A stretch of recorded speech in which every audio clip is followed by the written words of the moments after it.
بسم اللہ الرحمن الرحیم۔ السلام علیکم ورحمۃ اللہ وبرکاتہ۔ عزیز طلبہ، امید کرتا ہوں آپ خیریت سے ہوں گے انشاءاللہ۔ آج ہم علم الکلام کے تعارف کے حصے اول کو اپنے سبق نمبر 34 میں پڑھنے جا رہے ہیں۔ گزشتہ سبق کا خلاصہ یہ ہے کہ ہم نے اسماعیلیہ کا تعارف جانا تھا کہ اسماعیلیہ فرقہ کس امام سے اثنا عشریہ سے الگ ہوا، یعنی 7ویں امام پر ان کا اختلاف ہوا، اور ہم نے اسماعیلیہ کی ذیلی شاخیں بھی دیکھی تھی جس میں خوجہ اور بوہرہ شاخ زیادہ مشہور اور قابل ذکر ہے۔ مزید ہم نے اسماعیلیہ کے عقائد اور نظریات کا جائزہ لیا، نظریہ تعلیم، نظریہ توحید اور نظریہ مثل اور ممثول کو ہم نے دیکھا۔ آج کے سبق کے مندرجات کچھ یوں ہیں کہ علم الکلام کا تعارف کیا ہے، اور اس تعارف کے ضمن میں ہم علم الکلام کی تعریف اور غرض و غایت کو جانیں گے۔ مزید ہم علم الکلام کی اہمیت اور فوائد کو بھی دیکھیں گے۔ آئیے بڑھتے ہیں اپنے پہلے سوال کی طرف کہ علم الکلام کی تعریف اور تعارف کیا ہے۔ فلسفہ اور علم الکلام میں حافظ طاہر اسلام صاحب لکھتے ہیں کہ متکلمین حضرات اعتقادی مسائل کو علم الکلام اور الفقہ الاکبر اور علم التوحید اور علم العقائد الاسلامیہ جیسے متعدد ناموں سے تعبیر کرتے ہیں۔ ہر علم کو سمجھنے کے لیے اس کی تعریف کو جاننا نہایت ضروری ہے۔ علم الکلام کی تعریف بھی وقت کے گزرنے کے ساتھ تبدیل ہوتی رہی۔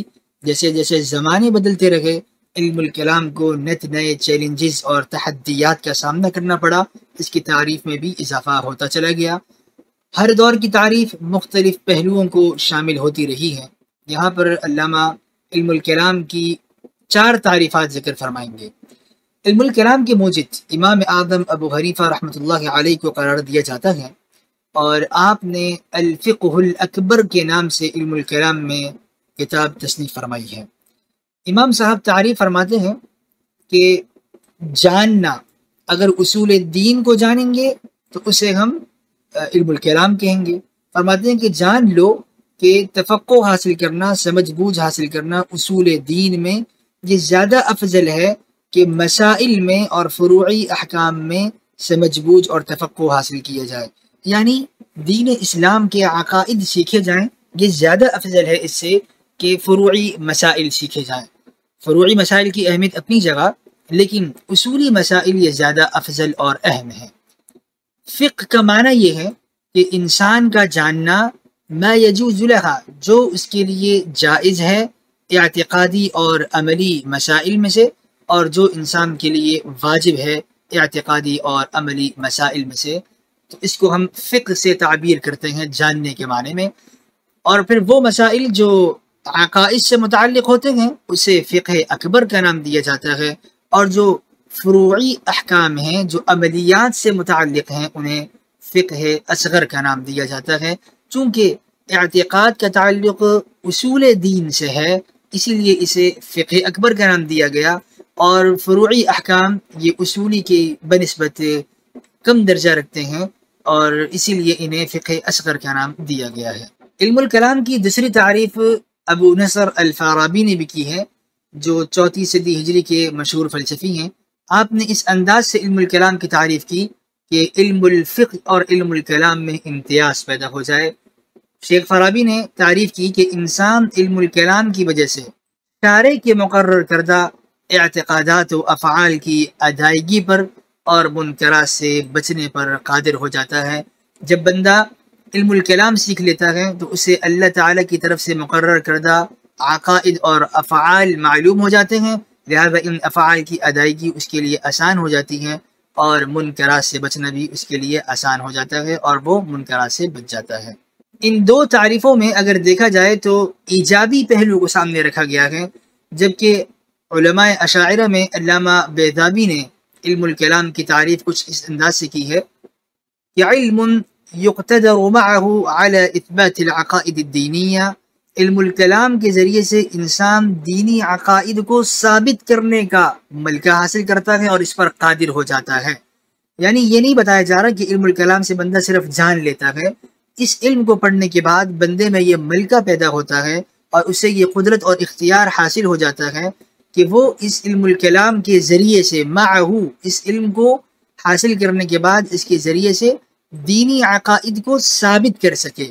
یہ نہیں کہا جا رہا کہ دینی عقائد اس کے ذریعے سے ثابت ہوتے ہیں، نفس ثبوت نہیں، بندہ کسی مخالف کے سامنے ان عقائد کو ثابت کرنے پر قادر ہو، اسے علم الکلام کہا جاتا ہے۔ اور یہ اس بات کن چیزوں سے ہوگا؟ صرف نفس کلام سے یا دلائل چاہیے؟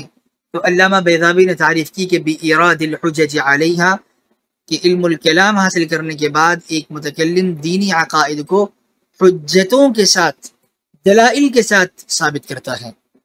نہ صرف یہ کہ دلائل سے اپنے عقائد دینیہ کو ثابت کر سکتا ہے، وَدَفْعِ الشُّبْهَةِ عَنْهَا، بلکہ وہ ان عقائد پر وارد ہونے والے شبہات اور اعتراضات کا دفعیہ بھی کر سکتا ہے اور ان اعتراضات کو رد کرنے پر قادر ہوتا ہے۔ علامہ ابن خلدون نے علم الکلام کی تعریف کچھ یوں کی ہے کہ یہ وہ علم ہے جو دلائل پر مشتمل ہے عقائد ایمانیہ کے لیے، یعنی ایمانیات کو دلائل سے ثابت کرتا ہے، بالادلۃ العقلیہ، اب وہ دلائل عقلی ہو سکتے ہیں، نقلی ہو سکتے ہیں۔ اور یہاں پہ علامہ ابن خلدون نے عقلی دلائل کا ذکر فرمایا، نہ صرف یہ کہ عقائد ایمانیہ ثابت ہوں گے بلکہ والرد علی المنحرفین فی الاعتقادات، اور جو عقائد کے معاملے میں کج روی کا اور ضلالت اور گمراہی کا شکار ہو تو اس پر رد بھی کیا جا سکتا ہے۔ اگر غور کیا جائے تو ان چار تعریفات میں ایک بنیادی فرق ہے۔ پہلی دو تعریفوں میں ہمیں ایجابی پہلو ملتا ہے، یعنی اس میں صرف اس بات اور ثبوت کو سامنے رکھا گیا، کسی طرح کے اعتراضات کے دفعیے کو پہلی دو تعریفیں شامل نہیں ہیں، جبکہ آخر ذکر دو تعریفات ایجابی پہلو کے ساتھ ساتھ سلبی پہلو پر بھی مشتمل ہیں۔ ان میں جہاں عقائد کا اثبات ہو رہا ہے وہاں ان عقائد دینیہ پر وارد ہونے والے شبہات کا دفعیہ کا بھی مکمل انتظام ہے اور ان پر رد بھی کیا جا رہا ہے۔ سوال یہ ہے کہ یہ بنیادی فرق کیا ہے؟ علم الکلام تو ایک ہی ہے۔ اس کا جواب یہ ہے کہ یہ فرق امام غزالی کے امتیازی نقطہ نظر کی وجہ سے ہے۔ امام غزالی 6 صدی ہجری کے متکلم گزرے ہیں اور آپ کے دور میں علم الکلام کی ابحاث عام تھیں، جس میں غور خوض کیا جا رہا تھا۔ عقائد کے میدان میں مختلف فرقوں نے سر اٹھانا شروع کیا، تو امام غزالی نے ان غلط نظریات پر رد کرنے کے لیے ایجابی پہلو کے ساتھ ساتھ سلبی پہلو کو بھی مد نظر رکھا۔ اب علم الکلام جہاں وہ عقائد ایمانیہ کو ثابت کرتا ہے، وہاں پر اسلام دشمنوں کی طرف سے وارد ہونے والے اعتراضات کا دفعیہ بھی کرتا ہے۔ علم الکلام کی غرض و غایت، یعنی علم الکلام سیکھنے کے بعد ہم کس انتہا تک پہنچ سکتے ہیں؟ حافظ طاہر اسلام صاحب علامہ ایجی کی مواقف سے درج ذیل نکات کا استنباط کرتے ہیں کہ باطل عقائد کی محتاجی سے ایمان کی روشنی کی طرف ترقی ہوتی ہے۔ اب انسان علم الکلام کو سیکھنے کے بعد باطل نظریات کا محتاج نہیں رہتا اور وہ ایمانی سفر کرنا شروع کر دیتا ہے۔ ہدایت کے متلاشی کے لیے حجت و برہان وارد کرنا، یعنی دلائل کو لے کر آنا، اور مخالفین معاندین کے خلاف حجت قائم کرنا آسان ہوتا ہے علم الکلام کی مدد سے۔ علم الکلام کا ایک فائدہ یہ ہے کہ قواعد دین اسلام کی مبتلین کے شبہات سے حفاظت۔ جب ہم علم الکلام سیکھ لیتے ہیں تو مخالفین کے شبہات سے ہم دین اسلام کے قواعد کی اچھے سے حفاظت کر سکتے ہیں۔ چوتھا فائدہ یہ ہے کہ علوم شریعہ علم عقائد پر مبنی ہے، یعنی شریعت کی جتنے علم ہیں، تفسیر، حدیث، فقہ، اصول فقہ، ان سب کا دار و مدار علم عقائد پر ہے اور عقائد سے ان کا اخذ اور اقتباس کیا جاتا ہے، اس لیے عقائد کو سیکھنا نہایت اہم ہے۔ اور پانچواں نکتہ یہ ہے کہ نیت و عقیدہ کی درستی سے سعادت دارین کا حصول۔ جب انسان کی نیت ٹھیک ہو اور عقیدہ درست ہو تو انسان دنیا اور آخرت کی بھلائیاں اور کامیابیاں سمیٹ سکتا ہے۔ اور بھی فوائد علم الکلام کے ہو سکتے ہیں۔ علامہ سجاد الحجابی محاضرات فی العقیدۃ والکلام و صفات الباری تعالی میں علم الکلام کے فوائد اور غرض و غایت کو بیان فرماتے ہیں کہ علم الکلام سیکھنے کے بعد انسان تقلید سے نکل کر ایقان اور یقین تک کا سفر طے کرتا ہے اور اس کے یقین میں ترقی کا سفر ہوتا ہے۔ دوسرا فائدہ یہ ہے کہ ہدایت طلب کرنے والوں کے لیے رہنمائی کرنا آسان ہو جاتا ہے۔ بإيضاح الحجۃ لهم، انہیں دلائل کے ذریعے سے مطمئن کیا جا سکتا ہے۔ مخالفین پر اتمام حجت بھی علم الکلام کے ذریعے سے ممکن ہوتا ہے۔ دین اسلام اور اس کے قواعد کی حفاظت کی جاتی ہے اس بات سے کہ مبتلین اور مخالفین کے شبہات سے ان قواعد کو متزلزل کیا جائے، جب ہم ان قواعد کی حفاظت کرتے ہیں تو اب مخالفین کے اعتراضات اس کو متزلزل نہیں کرتے، اور تمام شرعی علوم عقائد پر ہی مبنی ہیں۔ عقائد درست ہوں گے تو باقی شرعی علوم سے بھی بھرپور استفادہ کیا جا سکتا ہے۔ علم الکلام کی اہمیت اور ثمرہ کیا ہے، ہم نے غرض و غایت تو دیکھ لی، آئیے ہم مزید اس کے فوائد اور ثمرے کو دیکھتے ہیں۔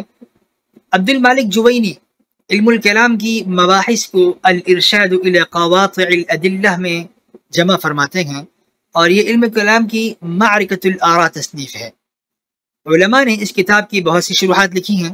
الارشاد الی قواطع الادلہ کی ایک شرح ہے الاسعاد فی شرح الارشاد، جو علامہ عبدالعزیز بن ابراہیم کی ہے، جنہیں ابن بزیزہ کے نام سے بھی جانا جاتا ہے۔ آپ 662 ہجری میں وفات پا گئے تھے۔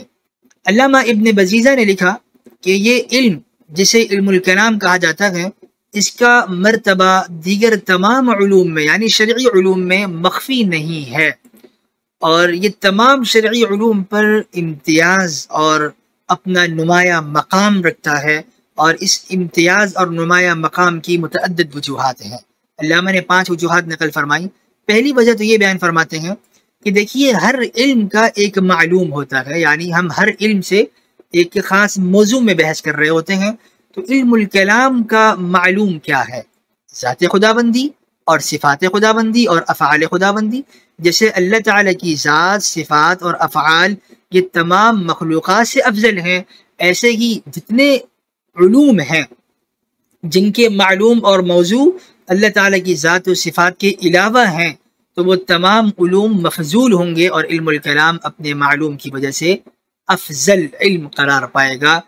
دوسری افضلیت کی وجہ یہ ہے کہ تمام شرعی علوم علم الکلام کے محتاج ہیں، اور تمام شرعی علوم اپنے تحقق میں موقوف ہیں اس بات پر کہ انسان پہلے عقائد کو حاصل کر لے، تو عقائد کی زیادہ اہمیت ہے، اس لیے علم الکلام کو تمام شرعی علوم پر نمایاں مقام حاصل ہے۔ تیسری وجہ علامہ بیان فرماتے ہیں کہ علم الکلام کا موضوع عام ہے، اعم الموضوعات، موضوع اس کا عام ہے، یعنی متکلم وجود مطلق سے بحث کرتا ہے، اور متکلم وجود مطلق سے یہ ثابت کرتا ہے کہ اس وجود کو کوئی بنانے والا ہے، لہذا وہ بنانے والا اللہ سبحانہ و تعالی ہی ہے، اور تمام علوم چاہے وہ عقلی ہوں شرعی ہوں ان کا موضوع خاص ہے۔ تو چونکہ علم الکلام کا موضوع عام ہے، باقی تمام عقلی شرعی علوم کا موضوع خاص ہے، اور عام کو خاص پر ترجیح حاصل ہے، اس لیے علم الکلام کو تمام علوم پر ترجیح حاصل ہے۔ چوتھی وجہ علامہ یہ بیان فرماتے ہیں کہ علم الکلام یہ قطعی دلائل پر مبنی ہے، جبکہ باقی علوم دلائل ظنیہ پر مبنی ہے، اس لیے علم الکلام کو باقی علوم پر ترجیح حاصل ہے کہ اسے دلائل قطعیہ اور براہین یقینیہ سے ثابت کیا جاتا ہے۔ پانچویں وجہ علامہ لکھتے ہیں کہ علم الکلام باقی ہے باقی رہنے والی چیزوں کے ساتھ، فانی نہیں ہوگا فانی ہونے والی چیزوں کے ساتھ۔ اس کی وجہ کیا ہے؟ اس لیے کہ علم الکلام مبنی ہے ذات قدیم میں غور خوض کرنے سے، اور اللہ تعالیٰ کی صفات میں غور خوض کرنے سے۔ اللہ تعالیٰ کی صفات بھی دائمی ہیں، اللہ تعالیٰ کی ذات بھی ازلی ہے، ابدی ہے، لہذا جو علم اللہ تعالیٰ کی ذات اور صفات سے بحث کرے وہ علم بھی باقی رہے گا۔ علامہ لکھتے ہیں کہ فلما كان معلوم هذا العلم، جب اس علم کا معلوم یعنی صفات اور ذات خدابندی وہ قدیم ازلی ابدی سرمدی ہے، تو یہ علم بھی اللہ تعالیٰ کے بقا کی وجہ سے باقی رہے گا۔ ان 5 وجوہات سے علامہ ابن بزیزہ نے علم الکلام کو دیگر علوم پر افضل اور اولا قرار دیا ہے۔ خلاصہ درس یہ ہے کہ علم الکلام اصولی علم ہے جس سے اعتقادیات کو ثابت کیا جاتا ہے اور شبہات کا رد کیا جاتا ہے۔ علم کلام کا مقصد دارین کی کامیابی حاصل کرنا ہے، دنیا اور آخرت کی کامیابی علم الکلام کی وجہ سے مل سکتی ہے، اور علم الکلام اشرف العلوم ہے کیونکہ یہ ذات و صفات باری تعالی سے متعلق ہے۔ تمام علوم شرعیہ علم الکلام کے محتاج ہیں۔ علم الکلام کا موضوع عام ہے جبکہ دیگر علوم کا موضوع خاص ہے، اور عام کو خاص پر مقدم کیا جاتا ہے، اور چونکہ علم الکلام کا موضوع باقی غیر فانی ہے اس لیے علم الکلام بھی باقی اور غیر فانی ہے۔ آئندہ درس کے مندرجات، علم الکلام کا موضوع کیا ہے، یعنی اصطلاحی موضوع کیا ہے. ابھی تک جو ہم نے اس کا موضوع سمجھا وہ ہم اس کی غرض و غایت اور فوائد کے ذریعے سے سمجھ رہے تھے. اب براہ راست علم الکلام کے موضوع کو بھی سمجھیں گے اور مزید ہم علم الکلام کے سیکھنے کا شرعی حکم بھی جانیں گے. والسلام علیکم ورحمۃ اللہ وبرکاتہ.